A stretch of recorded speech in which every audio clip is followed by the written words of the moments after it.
and it's not very often you hear someone refer to a team of firefighters as it instead of them. And why was the fire department consulting the building's leaseholder for advice? That isn't normal. Let's examine what happened to WTC-7 for a minute.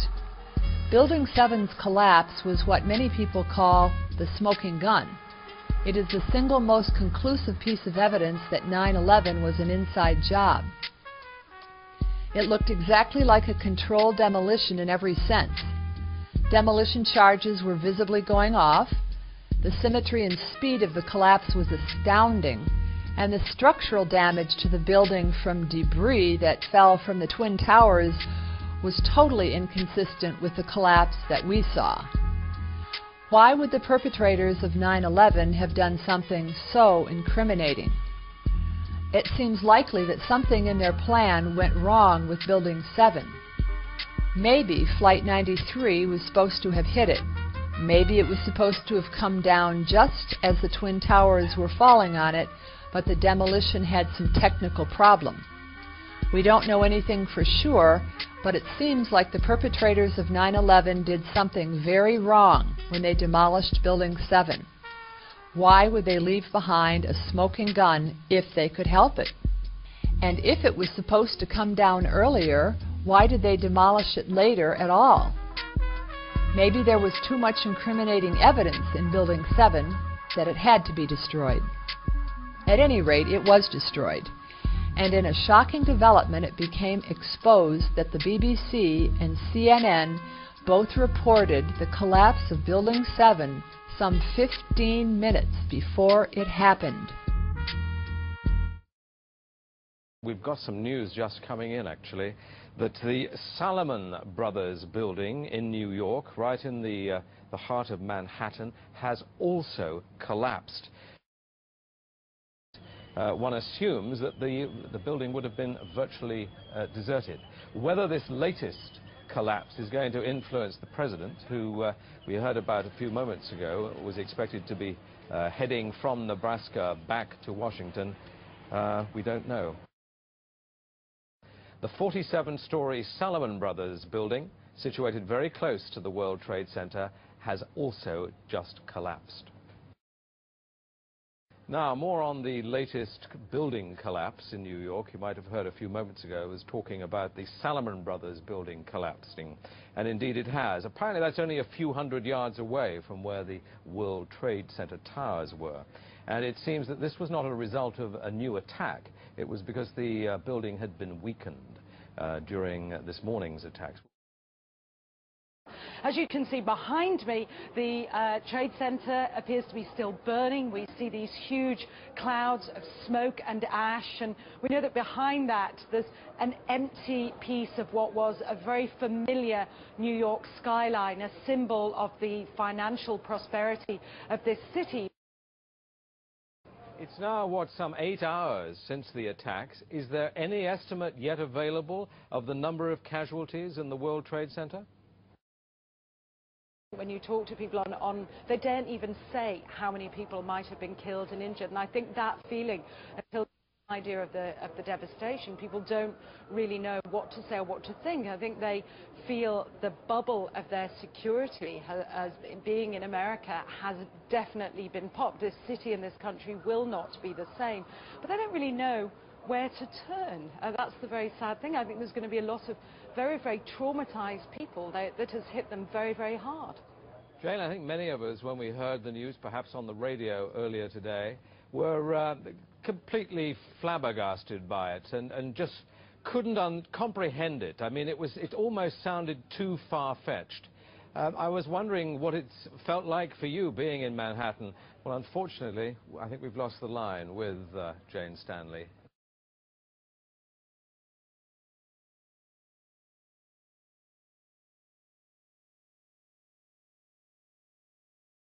And the BBC wasn't the only news channel to prematurely report the collapse. CNN's Aaron Brown did the exact same thing. He reported the collapse even as the building stood there behind him. On fire and has either collapsed or is collapsing, and You, to be honest, can see these pictures a little bit more clearly than I, but building number 7, one of the buildings... How could the building's collapse have been reported before it happened? Supposedly, people in the area were already assuming the building would collapse due to the site of the burning building. But nobody could have been certain that the building would collapse. It was the first steel-framed building to ever collapse apart from the Twin Towers.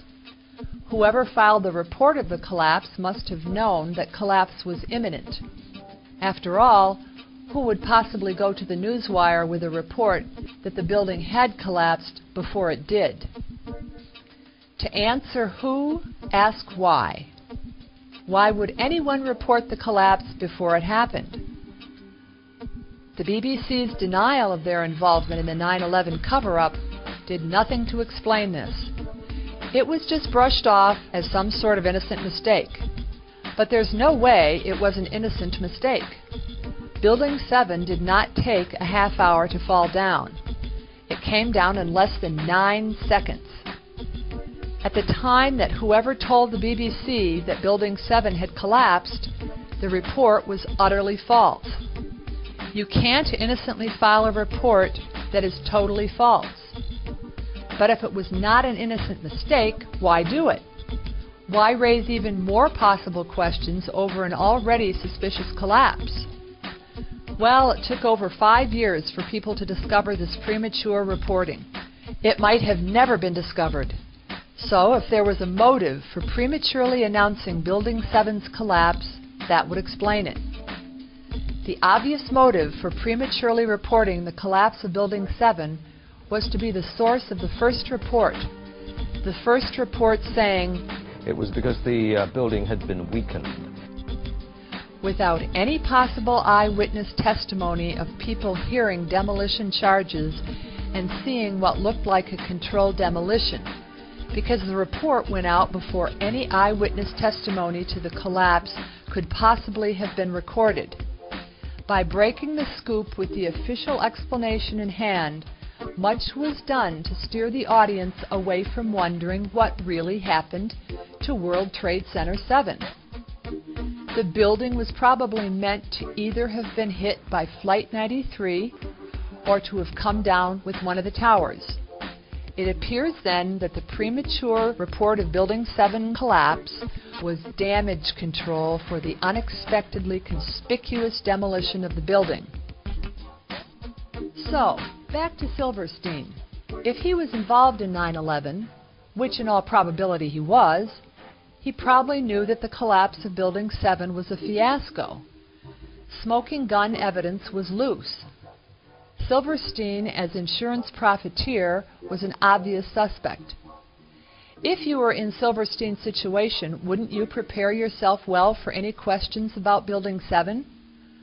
Wouldn't you think ahead not to say anything that might be interpreted as a confession? Silverstein said, "Pull it." And note the ambiguity. He didn't say, "I gave the demolition team the orders to detonate the explosives and pull the building down." Nor did he say, "I gave the firefighters my permission to pull the team out." He said, "This one just is pull it." A very unusual and ambiguous choice of words. And thus Silverstein put the spotlight of the World Trade Center 7 investigation on himself. Here it is again. Bizarre, seemingly deliberate self-incrimination. Maybe you can dismiss the 3 issues above as examples of human error in a complex plot. But not this one.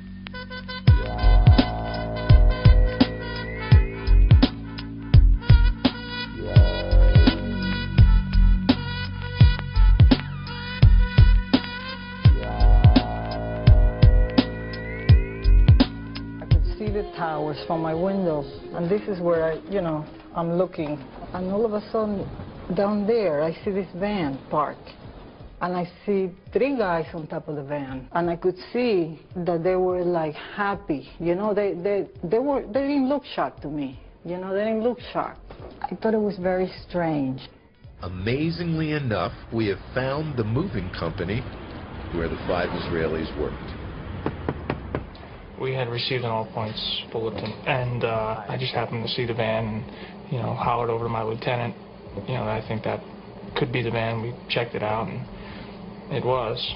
We were all on edge, obviously, so I really wasn't looking to make friends with these people, and neither were the officers that I were with.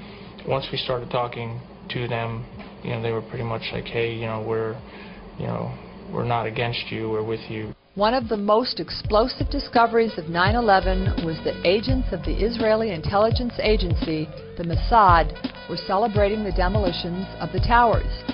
They made quite a spectacle of themselves. They set up video cameras to film the burning Twin Towers prior to the attack, and were seen apparently congratulating themselves afterward with high fives. They were seen shouting and jumping for joy, and witnesses said they went to extreme lengths to photograph themselves in front of the wreckage. They did this in at least 3 locations: Liberty State Park, a rooftop in Oaxaca, and in a parking lot. Police received several calls about them, ultimately leading to their arrest. Because they were dressed in traditional Arabic clothing, people assumed they were Arabic. But when they were arrested, it was revealed that they were Israeli and that they worked for the Mossad. They later claimed that what made them so happy was the fact that now America would feel closer to Israel in the war on terror. The fact of the matter is, we are coming from a country that experiences terror daily. Our purpose was to document the event. Now, there are several serious problems with this story. First of all, if the cover story was true, why would they have dressed up as Arabs for their celebration and make a spectacle of themselves supporting the carnage on 9/11?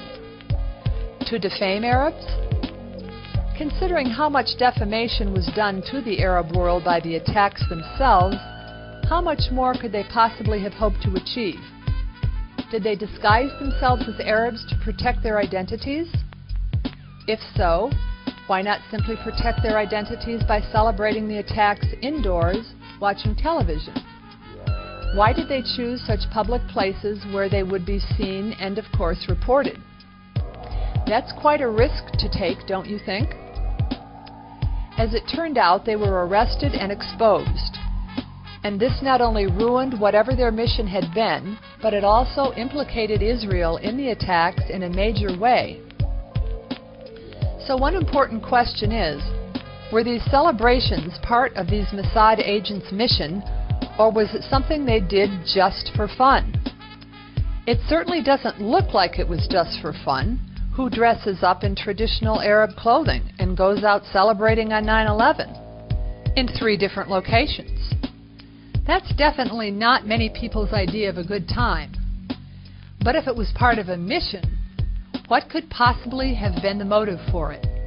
Did the people who sent these agents on that mission really not compare the risk to the benefit? It makes no sense, and it gets more complicated. NBC News reported that at least one caller to the NYPD reported the 5 Israelis, identifying them first as Palestinian. When asked for clarification, the caller said they were wearing chic uniforms. Now, who would describe anybody they didn't know as Palestinian? Palestinians look just like many other Arab ethnicities, and Palestinians living in New York and New Jersey do not typically dress in what could be described as chic uniforms. Most wear Western clothes. Was the caller trying to slander Palestinians? Now that's just ridiculous. We're talking about a call to 911. Why would the caller identify the people as Palestinian? Let's recap for a moment. Israeli intelligence agents on 9/11 first made a spectacle of themselves dressed as Arabs and made sure everyone saw them cheering the collapse of the towers. Someone identified them as Palestinian, leading to their arrest. A 2020 report covered the arrest of the Israelis in detail. As they were arrested, they told the police, "We are not your problem. The Palestinians are your problem." The police found all sorts of suspicious items in their van, including box cutters, multiple passports,